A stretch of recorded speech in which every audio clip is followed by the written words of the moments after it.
buhay marino, katropang X, pamilya at trabaho, katropang X, isang na, katropang X TV. Well, mga katropa, welcome to my vlog. Well.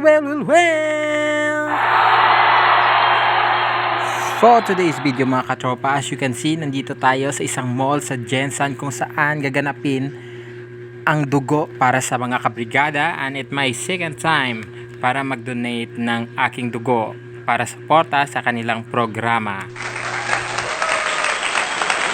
Well, based sa kanilang information mga katropa, sa Biransa pa rin yung kanilang venue, at malalaman mo na nasa Biransa ka na pag makatawid ka na sa overpass na ito na makikita sa gitna ng Kisisi at Biransa Mall.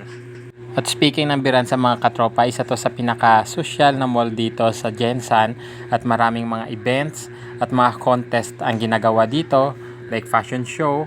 At ayan, kung makikita nyo, meron silang ginaganap dito na Kisisi Singing Idol. Ayan, pinapakita ko sa inyo mga katropa. Wow! Ayan, approaching na tayo mga katropa. Same pa rin yung area. Katabi siya ng Jayco Donut at malapit sa CR. Yung kaibahan lang, wala sila ngayong tarpaulin na nakalagay na dugo para sa mga kabrigada. At ayan na nga, pagpasok ko, tinimbang na agad yung weight ko. At nabigla ako dahil pumayat ako.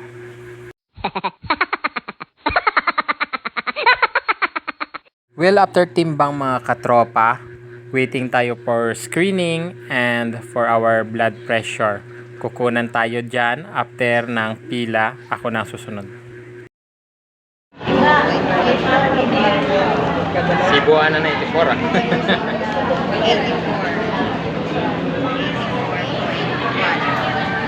First time, sir? Last year tong nag-donate ako din yung mga kabrigada. Bali, total mo, sir, pang pinala ni mo dito? First, pangadua. First time tong sa brigada po. So, panata na yearly.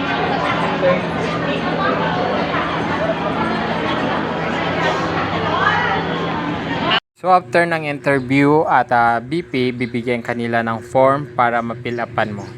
After ng form mga katropa, pipila ka sa blood testing, at nabigla ako nang in-approach ako ni doktor. Ayan siya. Siya kasi yung doktor na tumingin sa akin nung pumunta ako sa Sarangani Medical na nagkakandak din ng free check-up dito sa Jensan. Katapos sa blood screening mga katropa, may doktor na mag-i-explain sa iyo ng everything.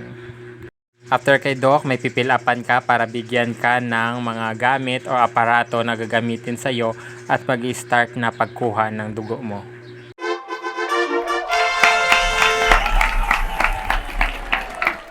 At sa panahon na yan, pwede ka nang kumanta ng kalma. Huwag mo lang kalahin ka. Kalma, kalma.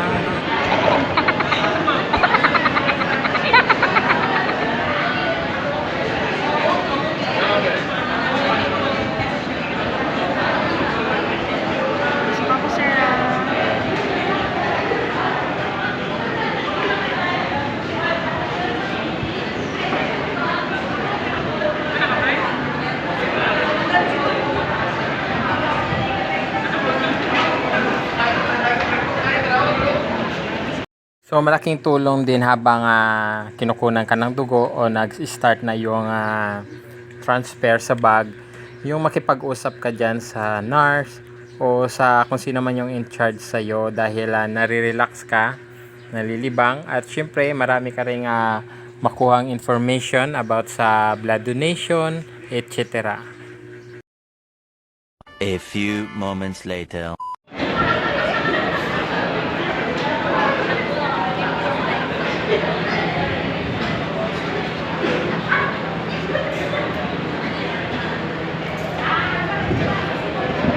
Panatin ko, sir, ha?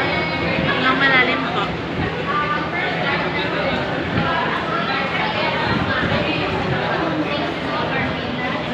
After ko makuna ng dugo mga katropa, sinabihan ako na magpahinga ng kaunti. At kung wala naman nararamdaman panghihilo, pwede nang tumayo at pumunta dito sa logo dahil bibigyan kanila ng certification at yung abaniko o pamaypay. Kasi last year may binigay silang tubig pero walang pamaypay. Ngayon, pamaypay, walang tubig. Kaya maghanap ako ng tubig ngayon.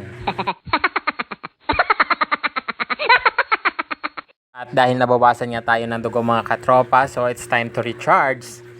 And my way to recharge is lamon ng lamon. At syempre pakaldo.